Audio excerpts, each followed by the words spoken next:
got my prize. Bitch, I'll sell all that is mine.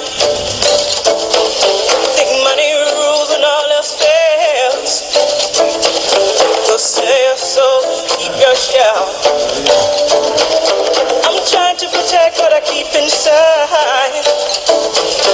All the reasons why I live my life.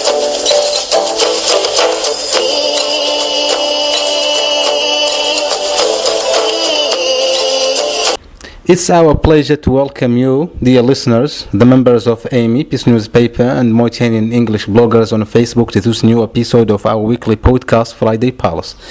In our program today, Financial Backers Loans for Mauritania, we will discuss the meeting held under the title Roundtable for Mauritania in Brussels, with the second day meeting organized by the government of Mauritania with development partners and the support of the World Bank and the United Nations Programme for Development and other Arab development partners.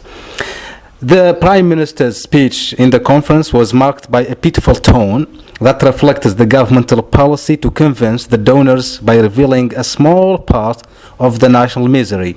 The pitiful words of the PM and the scaring statistics in his speech concerning the unemployment rates were just the iceberg.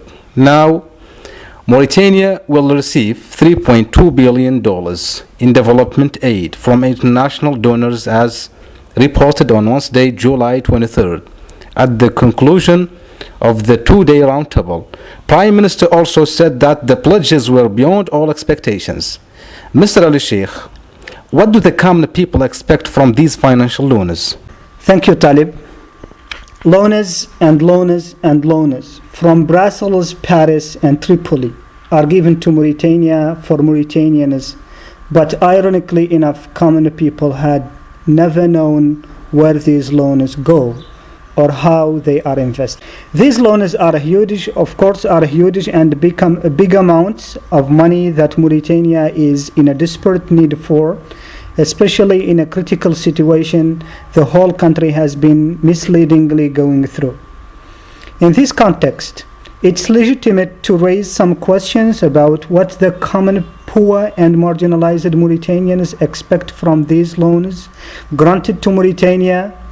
Will these loans be invested into boosting the economical conditions of the country, or will they just be silently swallowed and imprisoned in secret bank accounts abroad?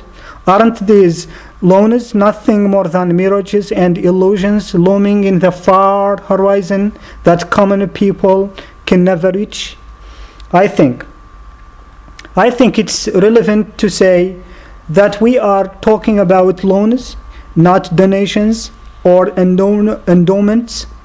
Loans, above all, mean debts given to a country on a long-term scale development. These loans are to be returned by the upcoming generations within the set limits or term of payment. We need to remind ourselves that these loans are given for the sake of poor Mauritanian eyes, not for the pockets of the already rich, luxurious, and corrupt minority. I hope that these loans will be invested for the development and improvement of our beloved country, Mauritania. Or then, shall we cry the beloved country as Alan Paton cried it once? Thank you very much. Thank you, Ali Sheikh. I hope our people will not cry because the government will not drown their tears. In the 2007, Mauritanian government was talking about Paris meeting and the 2008-2010 plan of development, and now they are talking about Brussels and maybe somewhere else next time. Mr. Mohamed Bouya, does the majority of Mauritanians know about such important events related to such important European capitals, Paris, Brussels? Thank you very much, Talib, for the interesting question. I am extremely amazed at our situation in Mauritania. I saw no Mauritanian protesting in the streets of Nouakchott, telling the world that these loans will not reach them and their sons will not be able to pay back.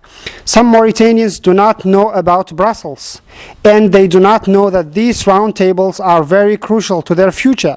Most of Mauritanians do not know about the 187 projects that the government proposed to the financial backers. I am again astonished that no Mauritanian stood in the streets of Nouakchott holding a banner saying we do not agree on some projects.